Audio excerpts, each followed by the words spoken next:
Oo, kasi simulan ko lang yung kwento doon sa nangyaring bakbakan dyan sa Senado.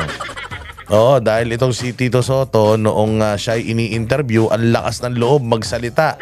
Kung ano-ano yung mga binitawang salita sa mainstream media nung kinompronta ng mga taga-Senado na tamimi.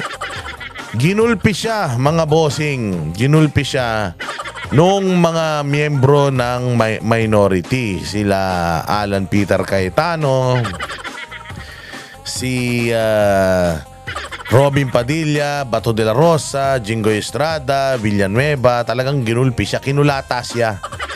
O dahil dun sa kanyang walang preno na pagbibigay ng statement, kala mo kayabang-yabang, nung kaharap na niya yung mga senador, medyo nautot. Nautot si Tito Soto, natuta ni Romualdez. Oo, dahil kinumpronta siya eh. Sabi nga naman ni Robin Padilla, walang hiya ka. Walang hiya kang Senate President ka. Nung merong issue ng marijuana, ang bilis-bilis na kumalat ng balita, putangin na yan, hindi pa natatapos investigasyon or hindi man napatunayan sa investigasyon, kumalat na agad sa mainstream media. Pero mainstream media mismo, yung nanira kay Senator Robin Padilla na sinabing siya ay nagde-dirty finger daw habang naglulupang hinirang, na alam mo naman na hindi ko ginagawa yan. Pero bakit hindi ka nagsasalitang hayop ka?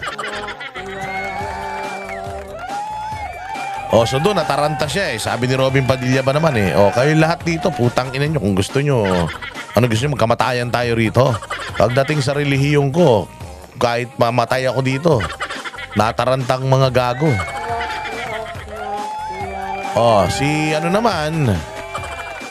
Si Rodante Marcoleta pa pala. Si Rodante Marcoleta naman, ang dami ring mga hinaing. Patungkol sa sa mga diskaya. Bakit niya sinasabi na yung mga diskaya daw list guilty? Bakit niya sinasabi na kapag ka daw ang mga diskaya ay pumasok na sa witness protection program, immune na daw sila sa lahat ng kaso? Hindi ganun yun. Tanga. Senate President ka, wala kang alam. Hindi ganun yun. Sinabi ni Taloy, kinurek siya ni Marcoleta at saka ni Cayetano na hindi po yung ganun. Kapag sila pumasok dyan sa witness protection program na yan, hindi yan sila abang buhay nandiyan dyan. Pag hindi na sila nakikipag-cooperate sa atin, kaya natin silang tanggalin dyan anytime.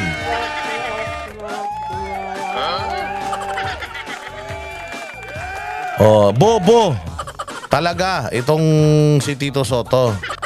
Alam mo talaga yung mga nagtapos sa One Ball University, yung school bukol versus mga abogado. So dito kinumpronta siya ni Marcoleta, pero wala nagawa si Marcoleta. Ngayon meron din itong si Tito Soto, meron din siyang sinight na mga mga batas sa kanilang tahanan, Senado, na mali yung kanyang pagkaka-interpret.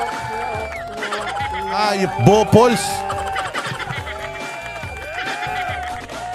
Nabinigyan na naman siya ng libreng schooling ni Cayetano. Kaya ito si Tito Soto, siguro bago matapos tong maging Senate President, ilang araw na lang, matatanggal na yan. Bago matapos yan bilang Senate President, tatalino na siguro yan. Mantaki mo sa tagal-tagal na ikaw ay naging Senate President, wala kang alam.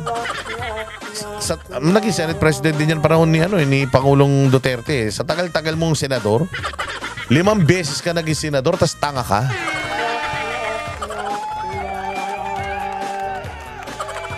Hype na yan, hindi ka nahihiya. 5 beses kang naging senador, tapos bopols ka. Ginagawa kang batukan ng mga taga-baguhan sa Senado. Diyos mio. Eto ngayon, si Senator Bato de la Rosa naman, nasaktan dun sa kanyang sinabing gimmick. Wow.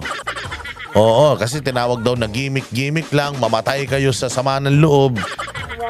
Untaki mo, Senate President ka, sasabihan mo yung mga kasamahan mo na mamatay. Gago ka, di ba? Ngayon, dahil doon sa usapin na yon, mga bossing, lumabas itong picture na ito.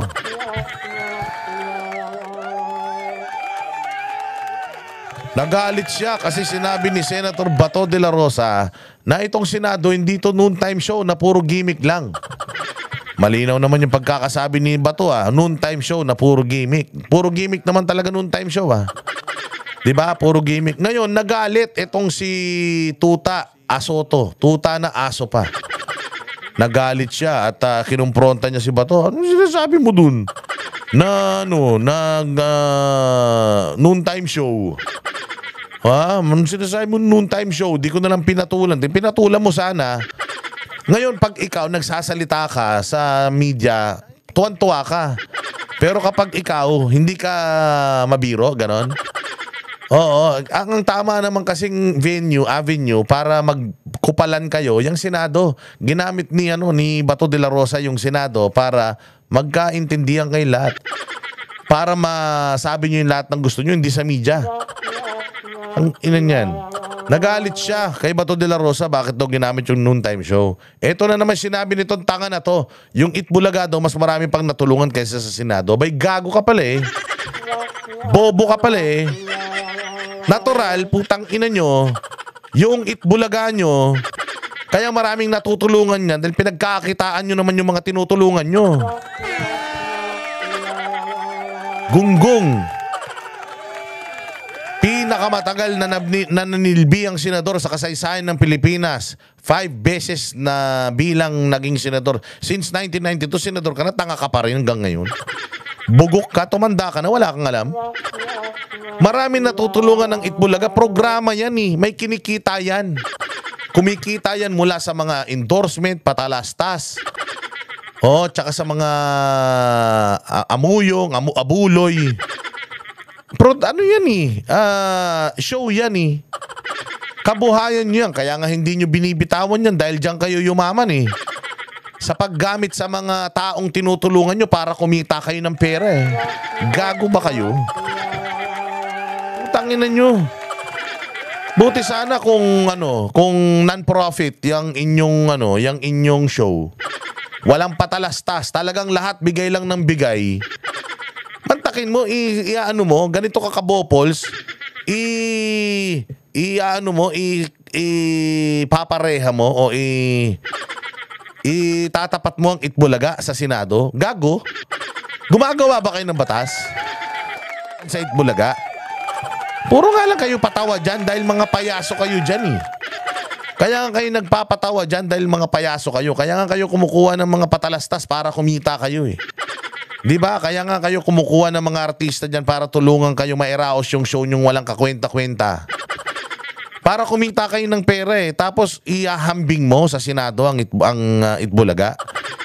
Na maraming natulungan pero mas marami kayong kinita kaysa sa naitulong nyo, ulul. Pinagsasasabi nyo.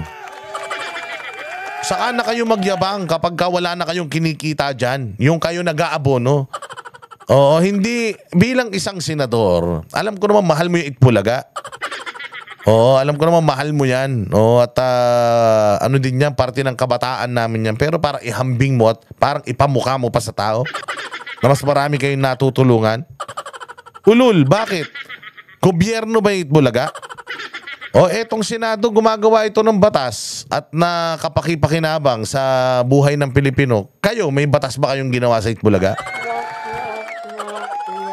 So dito mo talaga makikita, laos na ito. Itong si Tito Soto na ito, laos na ito. Wala na ito. Itong mga ganitong balimbing, makikita mo naman ang reputasyon nito sa 5 taon na nanilbihan yan. Wala namang kinalaban na presidente yan. Lahat naman ng presidenteng nakaupo, kampi niyan. Sa susunod na taon, kapag si Inday Sara na yung presidente, kita mo parang aso na yan. Ganyan naman mga yan, mga walang mga walang loyalty, mga hayop na yan. Nabwisit lang ako dito sa kanyang sinabi na mas maraming natulungan ng Itbulaga kaysa sa Senado. Samantalang pinagkakakitaan naman nila yung mga pagtulong nila. Hindi na matutulong ang mga animal na yan kung hindi naman sila kumikita, di ba? Part nung kanilang kita, ayan, kasama yun sa programa nyo Pag namigay kayo ng 5,000, 10,000, 100,000 doon sa mga araw-araw O mamigay kayo araw-araw 100,000. Sabihin na natin, minsan wala kang 100. O 50,000, mamigay kayo araw-araw doon sa mga sinusugod bahay nyo. Diyan sa 50,000 na kinikita nyo, magkano binabayad sa inyo ng napakarami nyong mga advertisers, yang sponsors nyo, gaano ka Pure Gold at kung ano-ano pa. Gaano kalaki araw-araw ang binabayad sa inyo ng mga yan? Style nyo bulok. 50,000 lang yung binigay nyo dun sa tao, tapos ang kinita nyo araw-araw milyon eh. Tapos sasabihin mo mas marami kayong natulungan. Mas marami kayong kinita kaysa sa mga natulungan nyo. Mga buwisit kayo. Hindi naman sana tayo aabot sa ganito eh. Parang yung nagsusumbatan. Hindi naman tayo aabot sa ganito eh, Tito Soto, kung hindi ka naman kupal eh. Napakaganda na ng takbo ng ng hearing ni Marcoleta eh.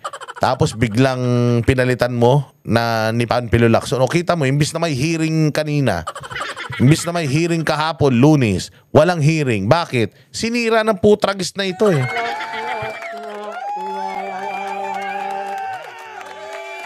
Gunggong. Oh, ayan. Dapat sa iyan. Mga hayop. Kahit yung anak mo tatanga-tanga diyan sa MTRCB. Diyos ko Lord. Kami ang boses ng masa, hindi natatakot. Katotohanan lang, di kami nalulunod. Walang bahid ng sismis, lahat ay totoo. Kahit sino ka pa, pag mali ka babanatan ka. Walang pinipili kulay, wala kaming kinikilingan. Basta para sa bayan, kami lalaban.